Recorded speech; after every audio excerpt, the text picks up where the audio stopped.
Hello everybody, my name is Raccoon Bro VA and welcome back to another reaction video. And as you all remember, a while ago we visited the Smash Bracket channel and saw a glimpse of their content with Duck Hunt vs Ice Climbers. And yes, I have seen the other ones, don't worry, that's why I haven't reacted to them. But they also have another side series, which is meant to take on other characters that do not reside in the Smash Bros. Universe, and that is Crossover Coliseum. And it very recently got its own YouTube channel to, appease the YouTube algorithm as it is. The first episode, Bill Cipher vs Sephiroth, was a masterpiece, I must say, and today we are getting an episode that would be utterly impossible under normal Smash Bracket circumstances. Mario vs Sonic.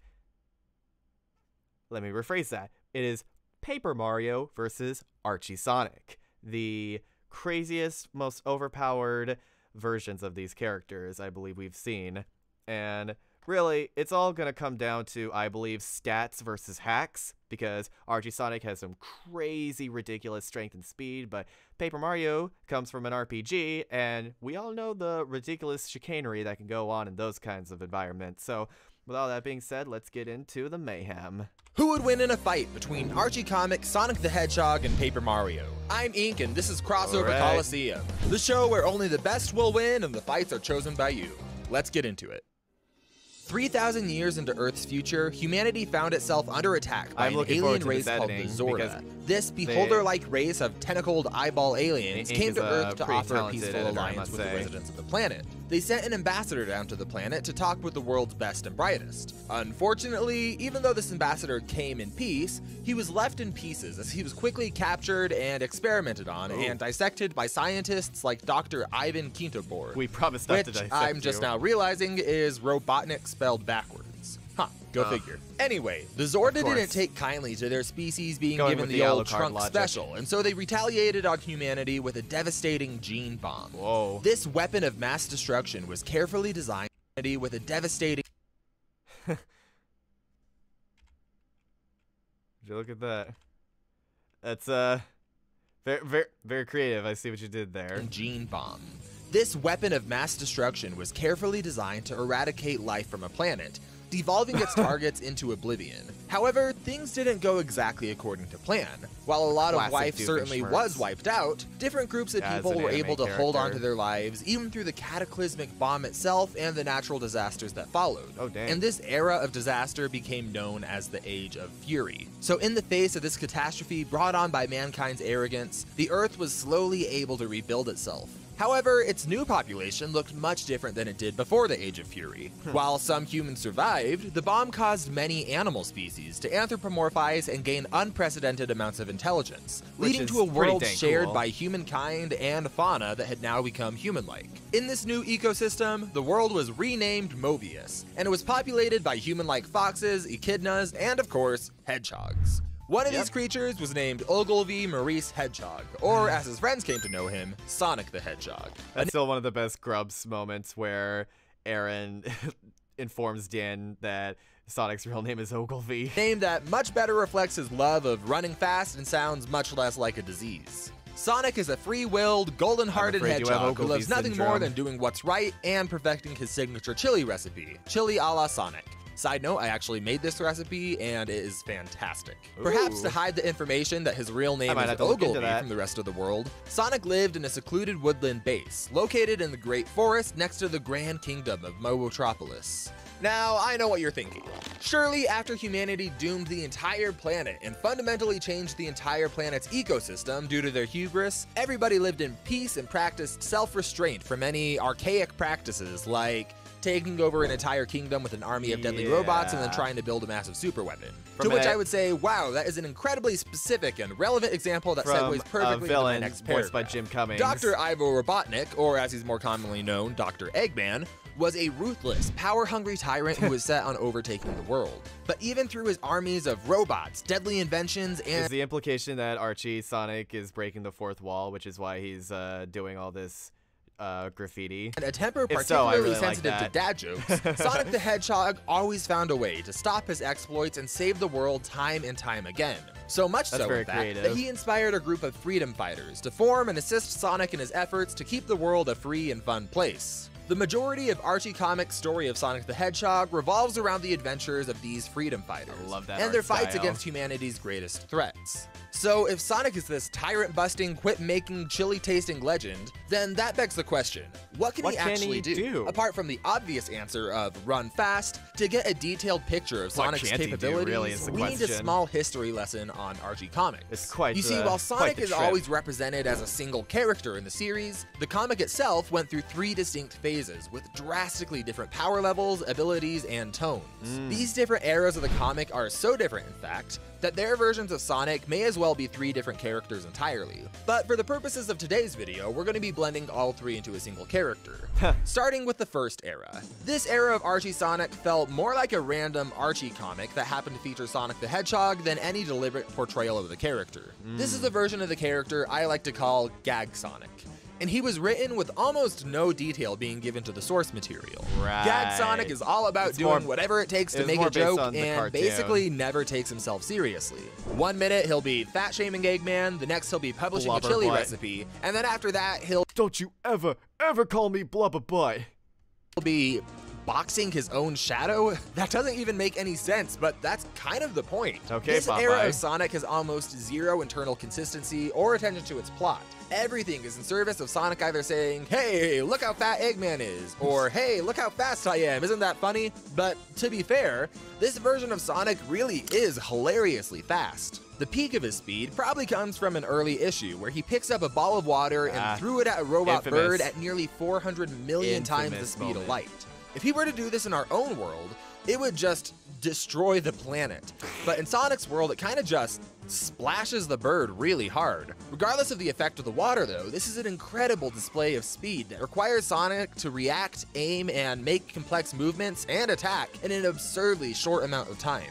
This brings us to our second era of Sonic the Hedgehog, an iteration I affectionately call Try-Hard Sonic, or Sonic the Hedgehog. I had Take a your feeling. pick. Gradually, a lot of the camp and goofiness left the comic, and Archie Comics decided to make Sonic This is where more things got story-driven. To do this, they weird. added more and more complicated lore that was just Really so weird. freaking weird. Or, as Archie put it themselves, for the first time in his life, Sonic is devoid of humor. For the first time in his life, Sonic truly understands the meaning of war.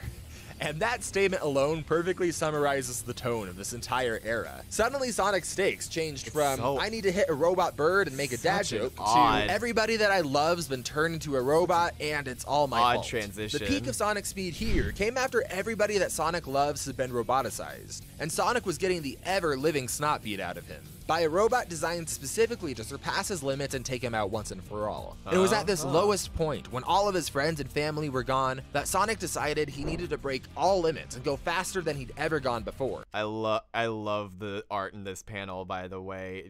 You could see how just deranged, how just like, I've had it. I've got your limit right here. Oh, so good. So he ran across the entirety of his country like a supercharged Forrest Gump to unleash a spin dash at his maximum speed, clocking in at over 4,200 times the speed of sound.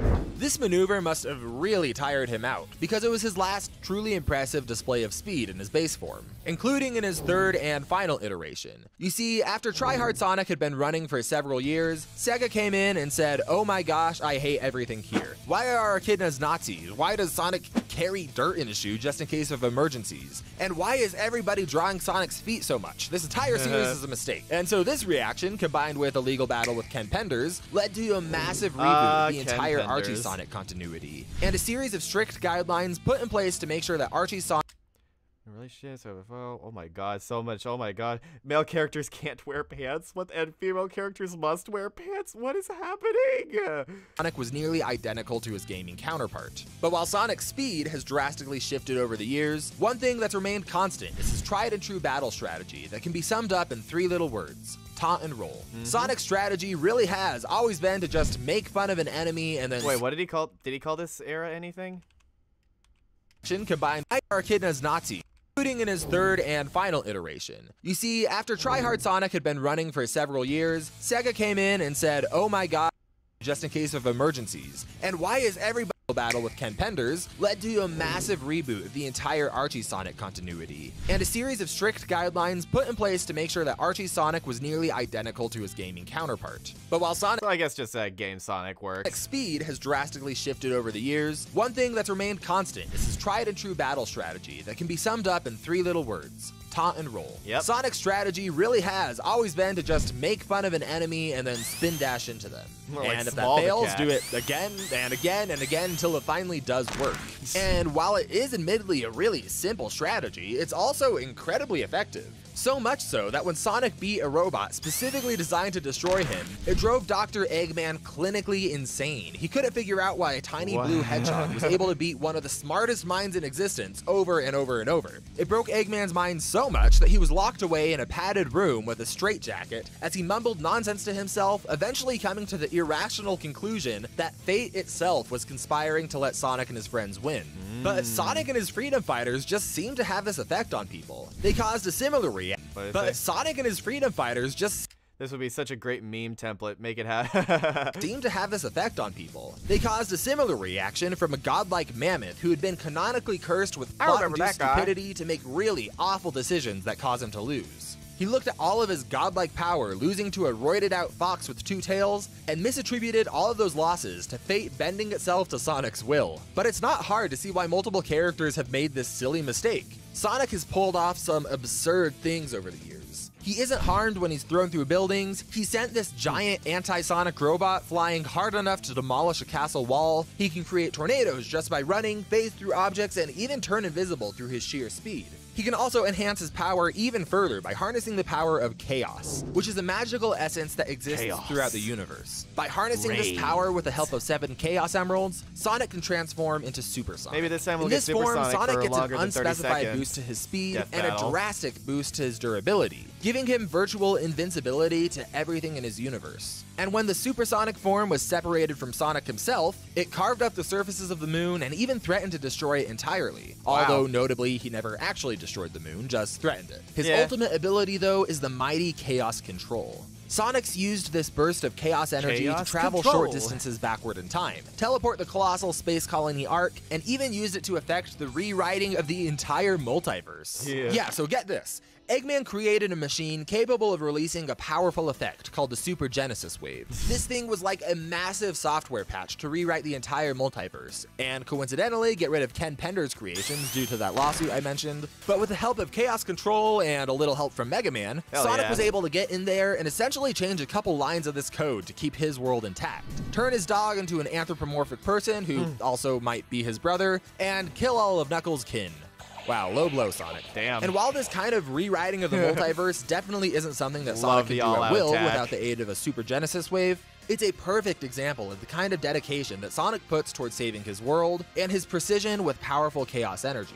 But Emeralds and Supersonic aren't the only thing with chaos in their essence. The world of Mobius is populated by golden rings that embody the power of chaos itself. By using the power of these rings, Sonic can grant minor wishes, like healing injuries, knocking enemies backwards, or de-roboticizing someone. Which should have come in handy when Mega Man's arch-nemesis Dr. Wily and Dr. Eggman turned a bunch of Sonic and his friends into androids, but the wishes have a less than stellar success rate here. Although, to be honest, I don't know why Sonic would not want to be an awesome robot named Sonic Man. He had a sweet Majin Buu forehead symbol and the ability to resist time stops, but I guess resisting being stopped in time isn't worth it to the Blue Blur if he can't eat his favorite chili dogs anymore. So, you win some, you lose some. Rings can do much more than just granting wishes, though. By collecting a number of rings, or harnessing the pure chaos energy of the Super Emerald, Sonic can go full-on Bruce Banner, and can summon forth a powerful, element-bending personality called Ultrasonic. While not much is known about this mysterious form, he's clearly extremely fast. He was able to run around the planet in just a couple of seconds. He's also the perfect candidate to call on when the Fire Nation attacks, as he's able to exert limited control over the 4 elements. Sonic is much more serious and focused when in this form, and refers to it almost like a separate entity entirely. Rather than spin dashing into his foe over and over, Ultrasonic finally adapts his strategy and sends his targets to the ultimate timeout corner. This pocket dimension, called the Zone of Silence, radiates pure chaos So energy, this means we and could it possibly corrupts get a and kills battlefield nearly removal anyone who for enters this it. one. This ultimate ability is admittedly a bit of a Hail Mary, though, as it also drains Sonic of his energy entirely, causing him to revert to an exhausted version Like of using his a base black form. hole. Now, I know this was a lot to take in, but Archie Comics' version of Sonic the Hedgehog has been running for nearly 25 years, and it's been a wild, wild ride. Through all of the feat drawings and chili recipes, something about this character has really stuck with fans over the years. And at the end of the day, Sonic is just a free-spirited guy who wants to live fast and do the right thing. And it's this attitude, combined with the bizarre and campy such a world that he beautiful comes opening. from, that's helped make Sonic a mainstay in our culture and at the forefront of versus debating. Yeah. With that said, let's see how he stacks up against his opponent for today, Paper Mario time. The faraway land of the Mushroom Kingdom is no stranger to adversity. Whether that be kidnapping the princess, or kidnapping the princess, the Mushroom Kingdom Just seems depends on to who's always doing be in extreme danger of disaster. But fortunately for the kingdom, a paper-thin savior is always on call to protect them from any rocky Yay. situations. And as we all know, paper beats rock. Paper Mario is the kingdom's resident Italian plumber, set on doing everything in his power to fight the good fight and Sticking with protect the those same in danger. perfect gameplay As his style. name suggests, Paper Mario and his entire world are made purely out of paper and cardboard. Although there's a good argument to be made that this Paper Mario is one and the same as his three-dimensional counterpart, for I the doubt purposes of today's battle, we're going to be confining him to just the mainline Paper Mario games. I sincerely At his doubt core, it. Mario is a kind-hearted, brave guy They who had just that wants to crossover do the right after all. thing and have some quality time with his favorite princess. Unfortunately for Mario, though, his entire life seems cursed to never allow him to take that luxury. Take, for example, at the start of his adventuring career, when Princess Peach invited him over for a party and asked for some one-on-one time to talk. Aw. And as a guy whose first kiss was over a game of Mario Kart, I can tell you firsthand that things were finally going his way. That is, until the entire castle was ripped out of the ground, Mario was assaulted by a supercharged What Bowser, the hit with heck? fire, struck by lightning, and then knocked out of the floating castle. Jeez. Oh, that's rough, buddy. Poor But guy. Bowser wasn't just there to be a third Another wheel. Avatar He reference, came I to see. steal the Star Rod, an ancient artifact which was said to contain the 7 star spirits. Rod. These Oh my 7 spirits were gosh. rumored to be ancient beings who could grant wishes upon shooting stars. And you gotta But collect by all 6 harnessing of them, their don't power, you? One could make wishes on the fly. Or Unfortunately for 7. Bowser, though, they would only grant innocent, non-corrupt wishes, so there was no wishing to destroy his enemies or ruling the world. So Bowser ended up turning each of these 7 star spirits into playing cards and gave them Hi. for safekeeping to Hi, the Star people I would trust Butterfly. least in this world, his minions. Down but not out, Mario set off to rescue the princess, save the 7 star Different game. spirits, and take Bowser down. He started off with very little, but didn't stay that way for long. As Mario's adventures became more and more complex and numerous, so did his arsenal. To augment his tried and true martial art of jumping on the enemy's head, Mario acquired a battle hammer, which There it became one of is. his favorite things to use in a fight. After going through a couple of iterations and upgrades, Wait a which became minute. one of his favorite things to use in a fight. After going through I don't know if you thought I wouldn't notice the play button and the mute button there. a couple of iterations and upgrades, the hammer has had multiple powerful forms. I but mean, the you strongest gotta get is your footage likely from the Ultra somewhere. Hammer. This mallet is capable of shattering massive blocks, much larger than Mario himself.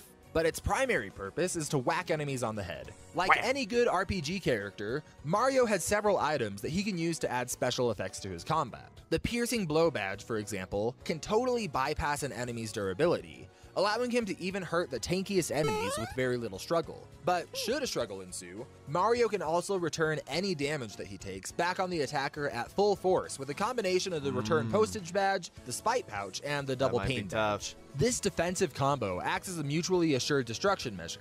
Even if Mario is killed by an enemy's attack, the damage is still returned to the attacker. Not to mention that Mario could just come right back with one of his many revive items. When this is coupled with some items to even further enhance Mario's strength and durability, he becomes a true threat for even the strongest I really of need to foes. play this game. All of This this looks- it power looks really isn't without fun. necessity, though. Paper Mario went on to fight and beat foes far beyond your run-of-the-mill Bowser encounter, like Count Bleck, a dapper, ghost-like villain who used the power of the infamous Chaos Heart to create a massively destructive void, capable of consuming universes, which, somehow, Mario was able to withstand. Even if we How can't about get that? exact numbers on what happens if a dimension is eaten, it still looks dang impressive. Mario also went toe-to-toe against Dimencio, the big bad evil guy from Super Paper Mario, who tried to take Dimencio. Count Bleck's destruction even further.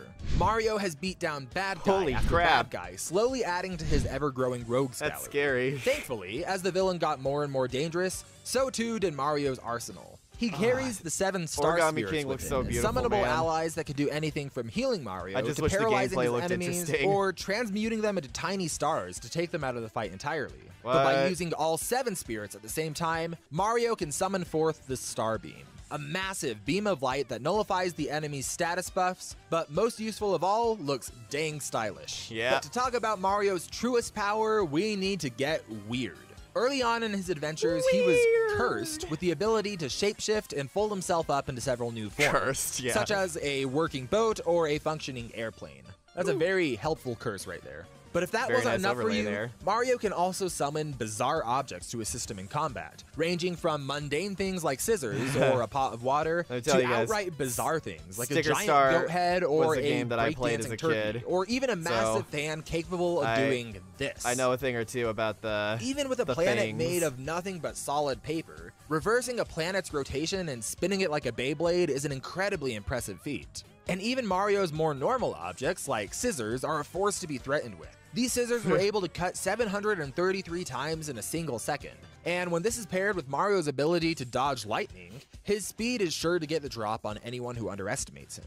I could keep listing off more powers and abilities, but it seems like with each new one we find, 2 more pop up in its place. For example, Mario can crush 3-dimensional objects into 2-dimensional playing cards, absorb paint to increase his power, shoot paint out of his hammer to make invisible objects become visible, summon castles from the sky to crush his enemies, do stylish Showtime attacks cutting across the screen, or summon fairy-like allies called pixels to help him in battle. And his list of abilities just keep going. I could talk about these different powers all day. Information but overload. My point is that at the end of the day, Mario's combat style is all about versatility. Paper Mario is an incredibly unpredictable combatant, a wild card if you will. While he very well could just attack an enemy with a He simple is the hammer card. swing, he's just as likely to stop time, style on you with a giant breakdancing turkey, eat a cake mid-battle to heal, and then finish it all off by dropping a castle on your head or Jeez. reversing the rotation of the planet. In spite of all of this though, what makes Mario a compelling character isn't his versatility or bizarre nature. What Right. keeps people coming back to the series is that Mario is just an innocent dude who wants to do right. And he'd Aw. sacrifice his own well-being if it means protecting those that he cares about.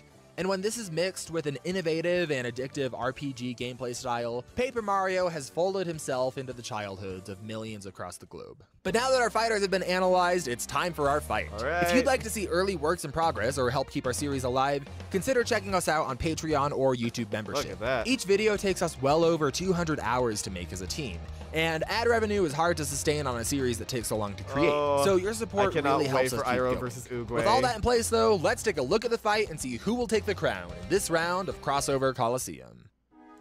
Okay. Ooh, very nice 3D background. Okay. I'm gonna go with Sonic because I feel like even though Mario has all the crazy RPG stuff like time stop and summoning buildings and rotating the earth, I really think that Sonic's speed is just gonna be too much and is gonna overwhelm him. I know that he's cocky and all that, but I feel like in the long run, more times than not, Sonic will be able to snag a victory, and or at the very least summon a pocket dimension and get the heck out of Dodge. So, all that being said, let's get into the map. Here we go. All right. Oh, I love that comic transition. Woo. Oh yeah! Now I got everything I need. Whoa! Yo, Fatso, watch your stash. And we get to hear Paxton Lee as Sonic. That guy does he does such a good Sonic, man. And safe and sound. Safe from red wearing stash sporting punks like this guy. Speaking of which, where'd you come from? You're lucky none of the ingredients got trashed. That would have been, huh? Oh. Way past Eating uncool, someone's bro. food, You the just number one walked cause the wheels of the wrong fights hog. to the death.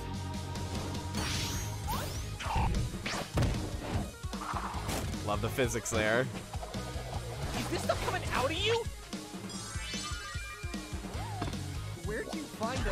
Whoa, Turkey! Talk about foul play. All right, moving on from the preview. Whoa. Really, violins and scissors? All right, hold on to your hat. I'm more of a cello guy. Oh, this music. Oh, it's I'll using take that. it's using Bowser's Inside Story Sorry, boss pal, music. Love not it. Going to cut it. What did he say? That? Sorry, pal. Not going to cut it. And time in. Time in. Uh-oh. No, I hate to even run, but this is going nowhere. Uh-oh. Oh, that's badass. Uh-oh.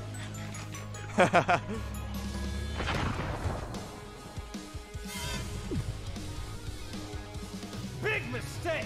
Ooh. Hand job, baby. Look at that. Beams of light. You're gonna have to go faster than that. Oh man, his Goku's showing. Woo! Ruined my signature recipe, wrecked my kitchen, and ate my chili dog.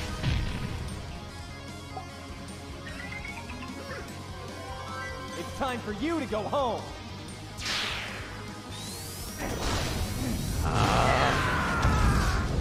He uses power against him. No.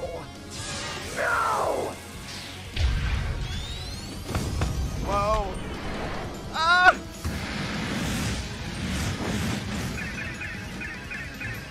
Woo! You're a danger to my world and my friends. This will silence you.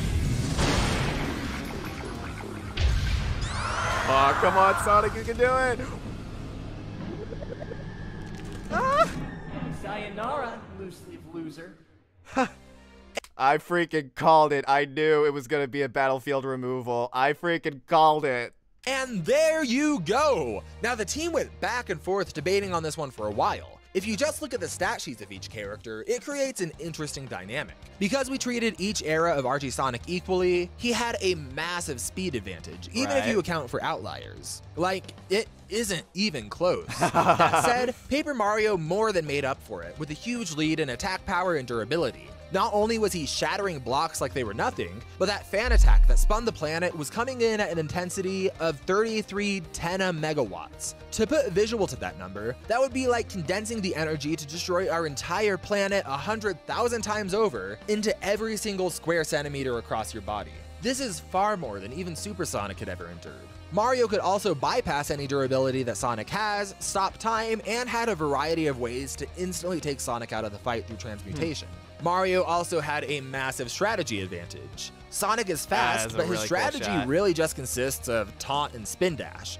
So while Sonic had the pure numbers to blitz Mario at the start of the fight, any Sonic fan could tell you that he would never ever do that to open up a fight. True. This isn't normally a big factor in Sonic's fights because he's so used to being able to use his speed to make up for his poor strategy. But against a character as unpredictable as Paper Mario, even a 2-second dad joke could be the difference between victory and getting turned into a playing card. So as you can see, Paper Mario definitely had his share of advantages. So why didn't he take the fight? Well, it's not that simple. In order for Sonic to take the victory, he would need to realize that Paper Mario is a serious threat that he can't toy around with at all before Mario took him out with a single attack. This sounds like a tall order until you take into account the speed at which Gag Sonic sees the world. Sonic's speed would almost certainly prompt a time stop from Paper Mario, and unless Mario capitalized perfectly on this opening, Sonic would have been able to come back from the time stop with a clearer picture of how threatening Paper Mario really is. Right. And if Sonic was going all out, Paper Mario would just never be able to catch him. Sonic could even just casually travel the planet looking for enough rings to turn into Ultra Sonic and banish Mario to the Zone of Silence before Mario could even That's blink. speed, man. And while it isn't clear whether or not the Zone of Silence would kill Paper Mario, it would definitely take him out of the fight for long enough for this to be a victory for Sonic. Yeah, unlike Death Battle, you don't need to kill in order to win in these rules. Honestly, even as I write this script, I just can't get over how close of a fight this is. The only way that a person could honestly say that there's only one definitive winner in this fight is if you treat the characters like stat sheets and ignore their personality, True. which would be a major disservice and disrespect to both characters. I think a lot of who wins comes down to which version of Archie Sonic you're using.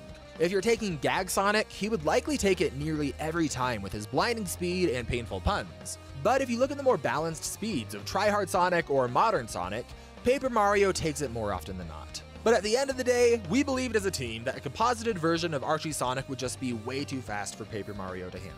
Sonic the Hedgehog is the winner and takes the crown in this match of Crossover Coliseum. Next time on Crossover Coliseum.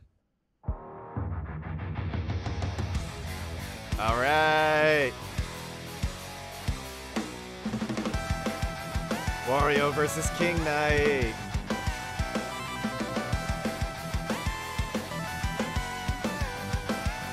Woo. Glad to see more Shovel Knight representation in these series. So yeah. Oh, sick. Brandon Yates did the music. Gotta love it. Gotta freaking love it. All right. So yeah, I really liked this. This was more than worth the wait. I felt like the analyses were very good at going over the history of both of these characters and like having a good balance of showing off their abilities and talking about their personalities and like really treating them with respect, you know. Like those endings like really struck a, I'm sure they'll strike a chord with tons of Paper Mario and Archie fans. And the animation just felt so alive. It was just, it felt like it was like there was a lot of personality with it too. Paper Mario just had so many sprites going on with different facial expressions and reacting to different things, and like they did a good job using a very wide variety of powers. And Archie Sonic was an interesting case of compositing. They did a good like balancing act of combining the quippy dad jokey nature of Sonic also with the like the try hard edgy like you messed with the wrong hog, like it's just like the with a bit of Sean Schemmel starting to show in his voice. And Paxton Lee, you were phenomenal. You knocked it out of the park, man. Like seriously, props.